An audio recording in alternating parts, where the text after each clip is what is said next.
Welcome back to the Gray Matters podcast. Tim is here. Glenn is here. If there's one thing we know about Tim, it is that he is highly sedentary and loves to sit down. And if you guys are watching the video, you can see behind Tim. Yep, there you go. He just moved to the side how much he loves to sit. He has a black wall behind him, but then it also looks like he's just been doing some like chalk painting, maybe like some kind of modern art from sitting so much, just scraping the back of his chair on the wall. So in that way, Tim is like my 1-year-old daughter, that they both just scrape their furniture on the wall. Yeah, And, do you have anything to say for yourself? I work for myself, by myself, and so I'm trying to maybe pick up some new hobbies. One of which is abstract art. I use my chair by myself. How would you describe your coworkers on a daily basis, or does it depend on how you feel? Let's put it this way: I had to get this to give to my boss, and if you're listening and not watching, it's a coaster that says today's inspirational quote: "Don't be a dick." Is working for yourself, by yourself, like being homeschooled in the way that you're simultaneously like the highest and lowest performer in the building? It's like if you homeschool yourself too. No, that's even worse. Yeah. Yep. So, would you say you're a bit of a strength and conditioning trad wife? Do you know what a trad wife is? I'm ashamed to say that I do. How many strength and conditioning sourdough starters do you have going right now? Sourdough starters. And by that, I mean, how many like kinematics of your clients running do you have saved to your files so you can evaluate them? Probably too many. Okay, this is actually a thing. We're going to talk about stuff in a minute, but I feel like this is a common strength coach occurrence, qualm happening. When you see people quote unquote running or like jogging, how hard is it for you to just not want to be like, hey, drive your knees up, fix your shin angle, maybe move your arms? So yes, it's super, super hard. But the one thing that I tell everybody, athletes, non-athletes alike, is just run over your feet. Like it's not that hard. Do they run over your feet? Some of them do. Stepping on myself? Usually, yeah, pretty much. No, but You're usually like about, if I can your center of gravity, center of mass over like the different phases of like a running cycle, not even sprinting, just general running cycle. Like mid stance phase is, with where you have the most ground contact with your foot. There's a little bit of knee flexion and your foot is basically right under your center of mass. And inefficient runners, their foot is usually going to be behind their center of mass or in front of their center of mass usually. But if it's behind their center mass, then their center mass is usually pitched forward. They're leaning forward from the waist or the hip. And there's a lot of like backside action, like looping. And they generally have both like lower back and like medial ankle or like medial tib stuff, because it's just not having center mass over base of support causes all sorts of lower leg dysfunction. So I'm glad we really dove way into that, like head first. These are things that when I see people running, dude, these are things I think about a lot. And so here's what we're going to do. So if you're listening to the Gray Matters podcast, all 6 of you guys and women, possibly, the next time there's a marathon, for sure. The next time there's a marathon in your city, I want you to, how people make signs, like encouraging or funny signs. I want you to make a sign and say, run over your feet, and just hold it up and watch people get confused or watch them laugh, because maybe they'll know what you're talking about. And so that is very, very low likelihood of the latter. They'll just be so confused. They're like, I don't know how to step on my own feet. What? Is that what they're talking about? I love that. Okay, so I like that. Today, speaking of things that can limit you, but might actually be more helpful than harmful, we are talking about the idea of constraints. Tim and I were brainstorming the other day, and one of my favorite authors, his name is David Epstein. He just put out a book, and it's called Thinking Inside the Box: How Constraints Can Make You Better.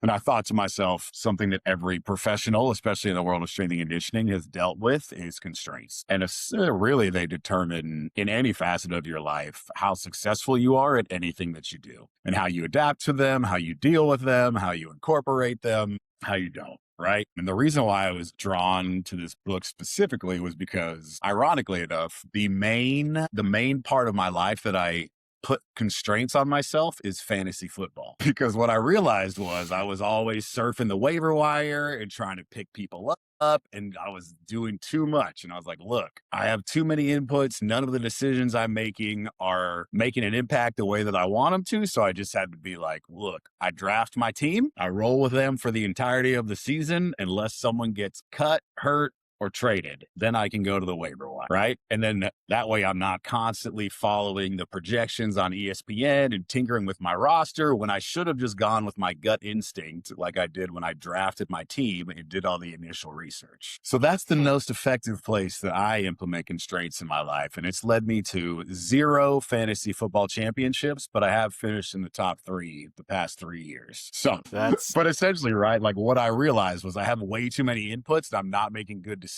So I need to cut some of them so I can focus on the decisions that I have made and make sure that I'm putting an appropriate amount of mental thought behind them to make the good, like the decisions I am making, make sure they're good and well informed, right? Almost like a little analysis paralysis. Like I had way too yeah. much going on and I realized I can't control all the things I want to. So I'm going to start eliminating them and then it'll make my decisions more impactful. So constraints in the setting in the form of fantasy football, that's what it is. So like how did those constraints change your outcomes like season over season? Oh, yes. So basically it's forced me to spend more time when the initial draft happens. I am actually way more mindful and thoughtful of like doing research, prep work, etc., for who I'm going to draft for the beginning of the year.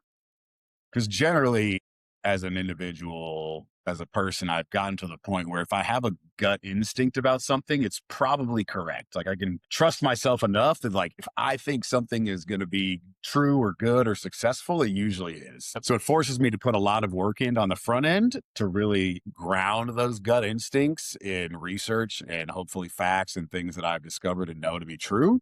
And then it just allows me to trust myself and be like, hey, this is the decision we made. We're sticking with it. And then to your point, right? Like if I made a poor decision roster wise, and when I begin the next fantasy football season, I can look back and be like, hey, this was not a good choice. Let's reverse engineer why it wasn't a good choice.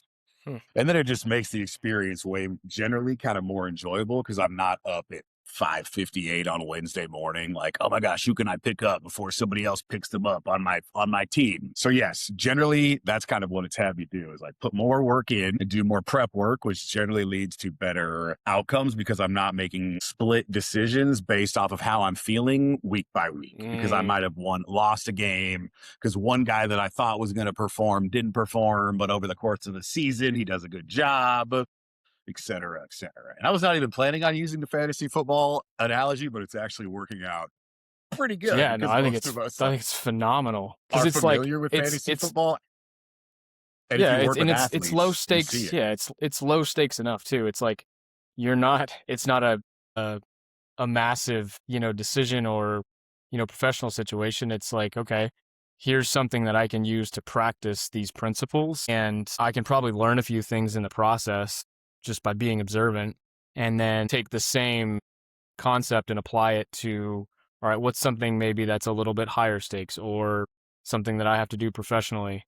Yeah, that's super interesting. So like take us through the difference between like constraints and restraints, which those of you who are clutching your pearls right now, just let them go. It's not that big of a deal. Oh my God, he said restraints. Is he a deviant? Yes, I am. So just getting that out of the way. So difference between constraints and restraints within this context. Yes, absolutely. So essentially, right, constraints. So I kind of broke this down into 3 different categories. So we have a source, a function, and an example. And my example was not fantasy football related. So we'll see if I can come up with one on the fly. Otherwise, I'm just going to use the one that I wrote down previously. So a constraint is external, is often non-negotiable. It could be an environment, a law, or a resource limit, right? Where a restraint can be internal or like something I'm going to show restraint by exercising self-control, forcing myself not to do this, or external. It could be like something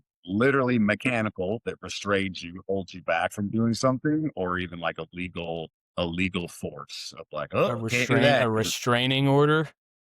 Us, exactly. Oh my gosh, that's amazing, right? So the primary function of a constraint is it dictates the boundaries of what's possible.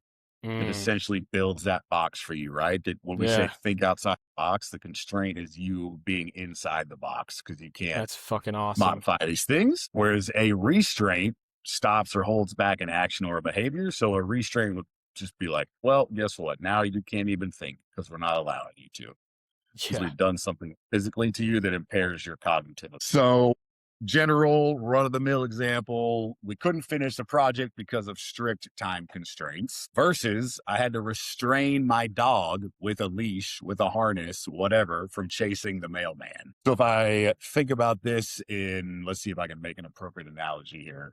If I think about this in fantasy football teams, a restraint is my roster is limited to 14 people because Mm. that's what ESPN has set it at. And I don't have the power to change how ESPN is going to go program their thing to make me do whatever, to make me add Right. more people to my league, right? And then a constraint is kind of what I talked about. A constraint is where I've decided, hey, I'm going to set up my roster where I carry, basically, I try to carry however many starters I have. I carry at least +1 of each position. So I start one quarterback, I carry two. I start two running backs, I carry three.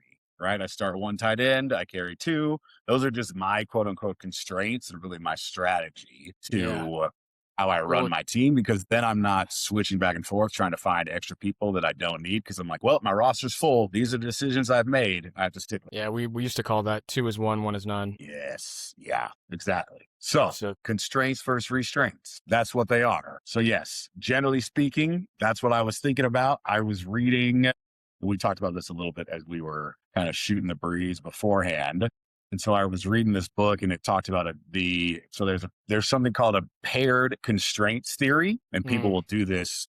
They will implement these constraints on themselves to help them break their habits, right? Because essentially the idea behind implementing constraints on yourself is that constraints push the brain beyond its default tendencies, forcing you to engage in deeper problem solving. mm, So if we always just default to this is the way we've always solved it, or this is the way we've always done it, then we're generally probably going to get the same outcomes. And this is more for like creative measures, not necessarily things that have to be done a certain way because of engineering and science, right? right. So the thing I looked into was called it's the paired constraints theory, and it talks about precluding and promoting. So phase one is to preclude something. You use the preclude constraint to block previous solutions. So you Hmm. deliberately forbid familiar approaches, which creates a vacuum that demands a new solution. That's So if you, incredible, like, in and of itself. right? Seriously. So basically just taking something away from yourself and you're like, well, can't do that anymore. Now, how am I going to, in the strength and conditioning world, like program around this gap Yep. Yep. that I have, right? And then the idea of promoting is putting a specific guideline or a structured new method of doing something in place of the old. Mm, So I used to do X and I'm not allowed to do that anymore. And the idea is like, you still want to get to the end goal is still the same, whatever it is, right? Like I used to do this I used to do A to accomplish B. I can't do A anymore. So now I have to figure out what C is, so I can mhm, use C to accomplish B. And the example they used was talking about Claude Monet, how he refused to use the color black. And so instead of using the color black to show an absence of light, he used contrasting hues of color, and he used a bunch of them close together. And essentially he demonstrated how light works by using many brushstrokes in different colors in close proximity, rather than varying the lightness or darkness of a particular color. Even to the fact where he became so well known for this, at his funeral, his casket was covered in a black drape, and someone took the black drape off. And when they did, they said no black for Monet, because they all realized he didn't use it in his artwork. yeah, yeah, yeah. Huh. And it's led to That's like, it became one of his defining features as an artist, yeah. was this thing. This is something that I'm not going to do. And it helped define and make him so unique in the world of art. So, Hmm. yes. So generally speaking, that's what I've been thinking on. And I just thought to myself, constraints are the norm in strength and conditioning. And Yep. anytime, and I think like we look at, it's cool to go to conferences and see all these fun things you can buy. And everyone looks at the Power Four and like income driven sports. And they're like, oh yeah, dude, we have everything. And it's like, cool. I can't afford a single dasher unit, much less Right, 7 of them, right. Yeah. or GPSs on all my people. And what it has turned into, I think, is kind of what's the word I want to use here? Almost like a forging of how good you are as a coach. And a lot of times early in your career, you don't, It's or, and like, You the talk about way, like yeah. using constraints, like working within constraints. Yeah, or you Yeah, just for don't even sure. know, like, you just don't even know that you don't have, like, you're like, "Yeah, I'm constrained because that's all I've ever known," and you figure out a Hmm. way around it, and then when eventually, if we're looking at this pie in the sky, career transition to becoming a P4, like, by the time you get to the point where you have dasher units for everybody and a data guy and you can do all the stuff, like, Right. you kinda don't even need it because 'cause you've already figured out a way to work around it, right? Right. Well, Or it's like you don't and you even know how to might use a stopwatch really, so you probably don't need timing gates. exactly. So it's all, and so there's something to be said for small, quote unquote, like small school coaches or private Hmm. industry people or people that are working. A lot of the work I do with the military, everything is about like what kind of restraints do you have or constraints do you have when you're in the field or you're a compo 2 and 3 unit or you're a reserve and you only see your people 1 week in a month, 2 weeks a year. And those are the Right. things that if you get really good at programming around or within those the confines of those constraints, they actually really are beneficial to you throughout your career. So thinking of Yeah. them not as a something that holds you back, but as like a challenge to overcome. And once you do, you realize, oh, this is actually a really innovative way to do things. Right. Yeah, and in a lot of ways, it's like it forces you to evolve as a coach when you do have to work within those constraints. Like you're talking about, like, you know, forging a level of like adaptability that otherwise you may not have developed. And like Hmm. those of us who have been around a little while, we know that the best ability you can develop as a coach is adaptability, right? And if you never have to work within, like you talk about in the military, so obviously, like I served, and anytime we had to be in what we call an austere environment, this is usually like in the field on deployment, like, and when we talk about austere environments, we talk about literally nothing, right? You've got your weapon system, you've got, your everything you need in your ruck, and that's it. But there still has to be a level of physical readiness because you never know, especially on deployment, when the next operation is going to be, when the next raid is going to be.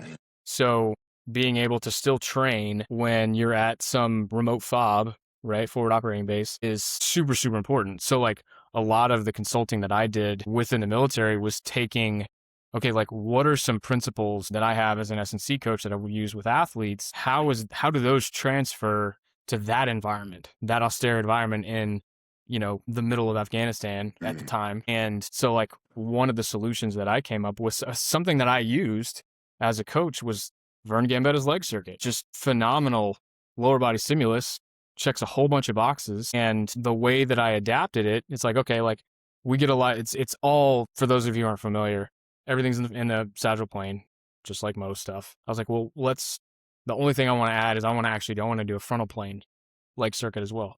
And so I put together two different variations, and I sent them to the military personnel in the units that I was consulting with, and they implemented them immediately. They're like, oh my god, this is, how did we never come up with this?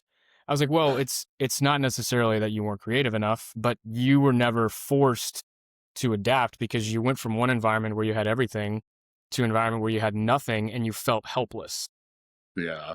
Whereas like my experience, so when I was at the college level, I only spent 1 year at the Division I level where we had everything. And the other 7 years I was at an NAIA school that when I got there, we had a quote unquote weight room that we shared with the general public.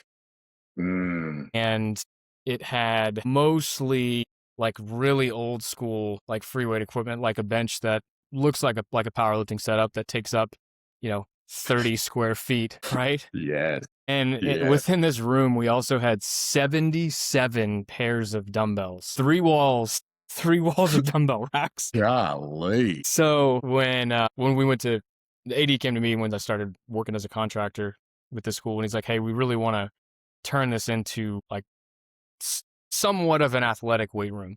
Like we're still gonna have to Yeah. share use, but it's like we need something where we can actually train athletes." And so immediately I'm thinking like, oh, let's blow this wall out and double the size, and then we're gonna bring all these companies in here. We're gonna get new floor. We're gonna get all new equipment. We're gonna do all this shit, and it's like, oh yeah, by I the way, you've only got $60,000. know. Okay.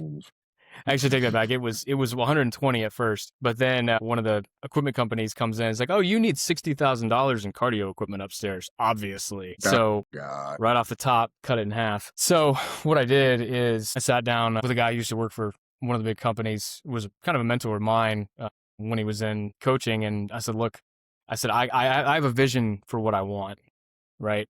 And it's going to have to be Spartan just by nature of the budget. I was like, Yeah. but I also want to look at this through the lens of like, this is going to, one, force me to be super adaptable. And I'm going to have to basically adapt almost daily from a coaching perspective, but then also be super adaptable from a programming standpoint as well. But I do need, like, there's some non-negotiable things. And so we ended up basically with half the budget. We got 4 half racks, 4 trap bars, 4 sets of bumpers, 4 sets of power blocks, 4 med balls, and 4 TRXs. And that's it. And Yeah. I was like, look, this is what I have at my disposal. Now I have to program within these constraints, both in terms of space and equipment accessibility. And it really, like, I evolved more as a coach, especially like in the first 2 years of using that room, because because I was so limited, Mm-hmm. Now, even, and I don't have that much more in my facility here, but sometimes I talk about, like you talked about paralysis analysis earlier. Sometimes, like, I get decision fatigue because, like, what implement am I going to use for this? Do I really have to? Oh, but I've got 3 options. Holy shit, like, what am I going to do? Whereas, Yeah. right? Whereas, 6 or 7 years ago, I'm like, well, I got one option. I'm going to do that one thing. Right. But then also it's like, it forces you to be really, really creative. And so the book is obviously think within the inside the box, but constraints also force you, perhaps, like, paradoxically, to think outside the box from a creativity standpoint, right? So that you can still work within the constraints, but get the outcomes that you want or that your athletes need. Yeah, absolutely. I think about, for me, it was when I first got to the high school setting, we had shared athletic periods, right? So like varsity boys, every single sport was 7th period, and varsity girls, every single sport was 7th period, and that's JV and varsity, and then freshmen, right? So basically I had one of the weight rooms I had 20 half racks in it, and I would essentially train 80 kids at a time. And sometimes it was just me in the weight room, because if you know anything about large high school strength and conditioning, like, sport coaches may or may not be in the room with you, or the varsity and the JV football team combined was 300 kids. So on a Friday of a varsity game day, they just gave me every single JV player so they could mess with the varsity guys and hand out jerseys, do whatever, Of course. Right. So I'm like, anyways, so how do I get 80 kids to do something in 35 minutes like, in a safe, sort of productive way? And I know what's going on at any and all times. And so basically what it turned into was I just devised this. It started out as EMOMs, like, hey, everything, there were 4 kids in each rack. Everything was like a quad set, right? So it was like, I'm just going to make stuff up for you. So it's like, okay, 1 kid's benching, 1 kid's spotting, 1 kid's doing bent over rows with a dumbbell, because I had to figure out how I needed at least 20 different dumbbells for kids to use simultaneously. Right. And then the 4th person is like, you're doing a lateral raise with 5-pound plates, because I had a bunch of change plates. Right. And I could figure out, and I made the little workout cards where everything was quad sets, and basically put them on the timer. I had a Rogue timer on the wall, and it was an EMOM, and they knew they had 1 minute to get their set in. And then sometimes as we first got into it, I would give them work. Like, I'd put it in hey, you got 40 seconds to get your work done, and then you got 20 seconds to rotate and change your weight. And then as they got more mature or more experienced, I just put 1 minute on the clock and I let it run. And basically I knew every minute, if someone hadn't moved to a different exercise, I could tell, because they didn't look like everyone else. Like, one group was out of order because the same kid was bench pressing, or you were still changing your plates when everyone else had already started lifting. And so essentially, and then it got to the point where now I'm in girls athletics, and I have volleyball on one side of the weight room and I have softball on the other side of the weight room, and they're doing different things, but I have devised this scalable system that I can do with one team. I can do with as many teams as I want to, as long as there's 4 people at a station and everybody has their own exercise. Yep. And I can look at a Yep. weight room and see generally everyone is doing something they're supposed to be doing because they all look alike. And if someone's doing something that doesn't look like everyone else, they're probably messing up. And then we can institute discipline because the group at rack 6 is out of order. And then I just started parceling it by a set 1 exercise, or we call it like round 1, exercise 1, round 1, exercise 2. And so Tim knew if he started on bench, he went from bench to dumbbell row to lateral raise to spot because he got to have a little bit of active recovery before he did his main, right? Yep.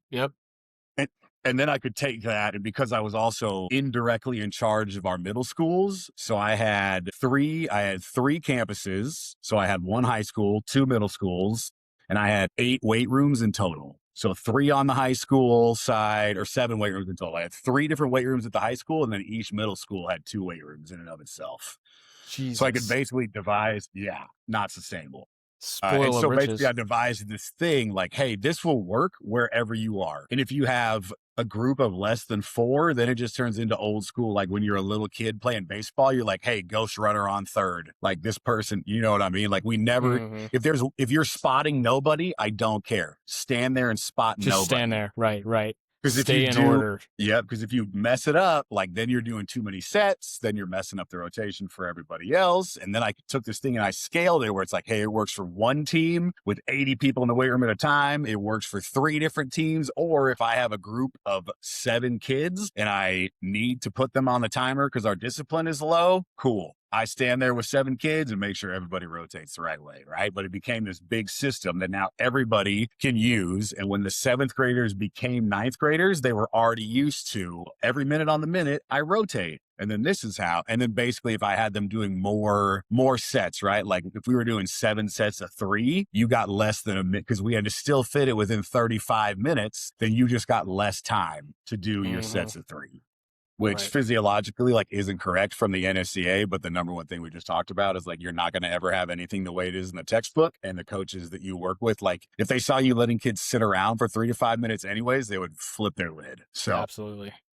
And it's always like practical over optimal, right? Yeah, exactly. So that was the biggest constraint that I was working against was like, how do I get all these kids in some kind of organized fashion so we get some kind of work done, but we're safe, but it's just me. And of course, we want discipline in the weight room, even though Coach Rev is the only one in there because the other coaches are too busy watching huddle or like on the whiteboard diagramming watching huddle. So yes. So generally speaking, right? Like that's, we talked about like how they can, and that was really cool because it allowed me to create, here's a scalable system that is applicable from 7th grade all the way till your senior year in high school.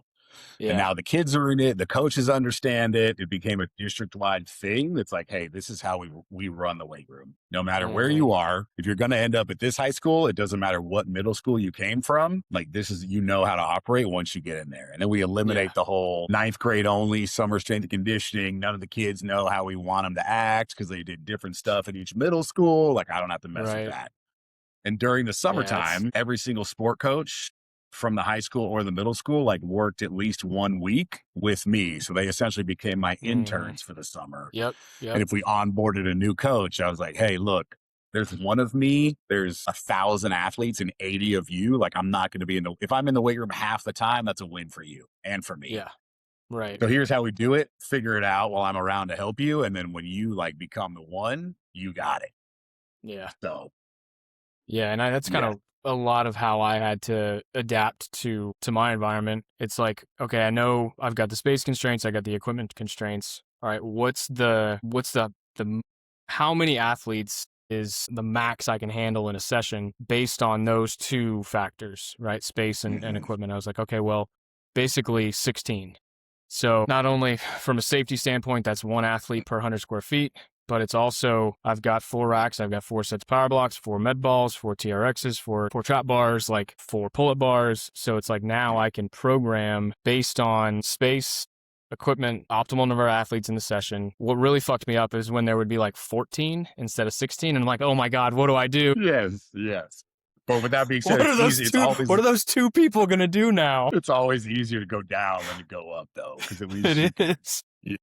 That's hilarious, dude. I But no, love and that. usually, and the cool thing about like what you're talking about, having basically the middle school feeders all do the exact same thing from a structure and principle standpoint, that was one thing that, I wasn't able to divide groups between like developmental and kind of like veteran groups, but I was able to use the room in a way that I could kind of separate Mm, basically like sophomores, juniors, seniors from incoming freshmen, especially like first semester freshmen. So I could have a level of like a developmental program. And then I had enough equipment to be able to, okay, like here's what our 6 week freshman on ramp looks like. This is your space. You don't leave this space. If you do, yeah. you will fuck up the entire session.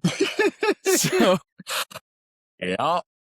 And that's called a restraint. I'm just kidding. yep. Yeah. We are going to restrain you to this area, and Or all you or get. one of the seniors will restrain you, and you probably don't want Yeah, that. exactly. Just unless it was That's tennis, in which case we didn't even have seniors because it's tennis. that's funny. Okay, I like that. I'm gonna give people. I feel like we put some good, like our personal examples out there, and I Yep, feel yep. like also when you go to a conference or when you go hear someone speak, like the innovative thing you normally people take away is something that a coach has developed because of a constraint that they're under. Yes, 100%. Right? Like, A- I don't take And anything that, away from SMU when they're like, all of our guys wear dasher units and everybody has their own GA to time them. I'm like, cool, dude, that doesn't help me at yeah, all. and they've Cause all it's, got their own personal assistant. yeah. But if I have somebody that's like, yo, I figured out how to make everybody do stuff and an EMOM, and I use this cool little Tabata timer on my cell phone where when Yeah, I set the rest period, it lowers the music automatically. Like, that's something I can take with me. You know what I right, mean? right. Yeah, no, for So, sure. No, the one thing I did want to talk about, like real quick, when you talked about the paired constraints theory, where you've got your the preclusions and then you've got your promotions, that's something that I think, one of the things that we talk about a lot, not just within S&C, but just coaching in general, is the way we've always done things. And I mm, know like you and I probably feel similarly about that statement and that mindset in general. But it's like if you're on a staff, or especially like if you're at a director or if you're a head coach, like this model, this paired constraint theory is something you can apply right now. Like yeah. if you're planning for your football season, like don't look at last season and the season before that and say, oh, well, this worked, this didn't. Like, there's value in that. But ultimately, like, you need to look at what your constraints are moving forward and find solutions based on those constraints and what you want the outcome to be, rather than looking at what you've done in the past. Again, not that there's not value in it, but you don't need to replicate it all the time. And then use, the guidelines and the promote component to reinforce whatever you've come up with in that, preclude component. And I think that's something that like I don't probably think about enough now, because I don't have to, but I do, because I don't ever really think about, oh, well, how can I change this about this athlete's program? It's like, well, we did this the last 4 weeks, so I really don't have to change a whole lot, mostly out of cognitive ease, but like Yeah. now, oh, well, the outcome was good. Well, yeah, no shit. Like she's a 15-year-old track kid. Of course she's going to get better. But is that really in service of the athlete? Is that really helping me evolve as a coach? Whereas like Mm, I could apply this preclude promote, concepts, and maybe the program won't change, but maybe it will. And maybe we'll just get slightly better outcomes, if not just like reduce monotony. Right. yeah. Yeah. But no, I thought I that was love like that. super, super interesting and like immediately useful. Yeah, I love that. Okay, cool. So, first book recommendation, right, is called Inside the Box: How Constraints Make Us Better by David Epstein. Second one, if you're looking for something a little more kind of business related, it's by Damon John of Shark Tank, and it's called The Power of Broke. And he talks about, so basically, it's called how empty pockets, a tight budget, and a hunger for success can become your greatest competitive advantage. And he talks about how when you're broke, you don't have anything. So your decisions automatically become more important and you think about them more because your resources are so little they matter the most. But then on the flip side of that, also when projects are new and in their infancy, they're also the least expensive they're going to be. Mm, Right. When you finally get to scale up, you can look back and be like, oh my gosh, even though I had no money, like the things I were doing were so cheap. So it's things you can apply to your life, like to your business pursuits and to your life throughout the entire like lifespan of what you're pursuing. So, The Power of mm-hmm. Growth by And it, Damon John, Inside the Box by David Epstein. And then this is my challenge for the strength and conditioning minded folks.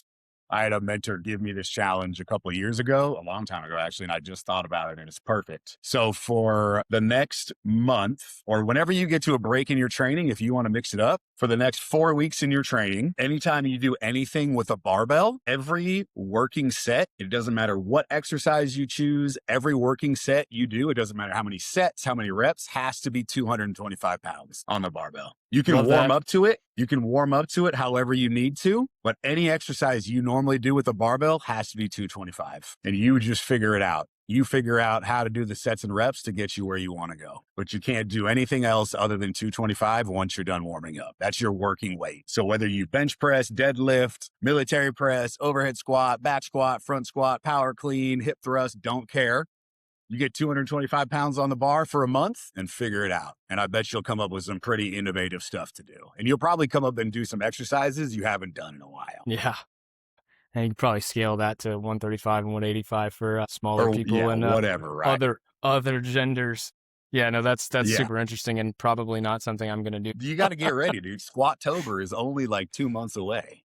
Oh God, I can't And I wait. know you're a big Sorenex Squat-tober guy because I know you do Yeah, Sprint Timber and then you do yeah, Squat-tober and and then then Dead no December dead December. Yeah, you know, and the and thing then is spring like cleaning. how long has Squattober been going on? How long? I think it's been like a decade. I don't know. It's been a while. Yeah, so let me think about how many. Yeah, so this will be if it's been 10 years, this will be the 10th year in a row I haven't done it. So Actually, I had heard that you just do Smolov for the entire month of October because you actually believe in getting better. Is that you small just love Smolov and squat cycle? and just implement like the entire Bulgarian system. When I was in undergrad, I wanted to get really big traps one time, so I did the Smolov squat cycle, but with shrugs. Oof. And Did it anyways, work? that doesn't have anything to do with what we just talked about. But we want to leave you with the idea of that constraints are something that make you better. And they're a way to accelerate yourself. They're not something that holds you back because that's a restraint. And if you're looking for a challenge, if you're looking for a way to mix up your own training, 225, 205, 185, 135 on the barbell, every working set you do with any barbell exercise you choose, that's the way you have to use for the next month. And see how creative you can get and see what your training looks like and probably how much fun you have because you're actually going to get a little bit reinvigorated and use parts of your strength and conditioning brain you haven't used in a while to figure out how to make things work the way you want them to get to where you want to go. So with that being said, we will catch you on the next episode of The Gray Matters. Appreciate you guys. Later.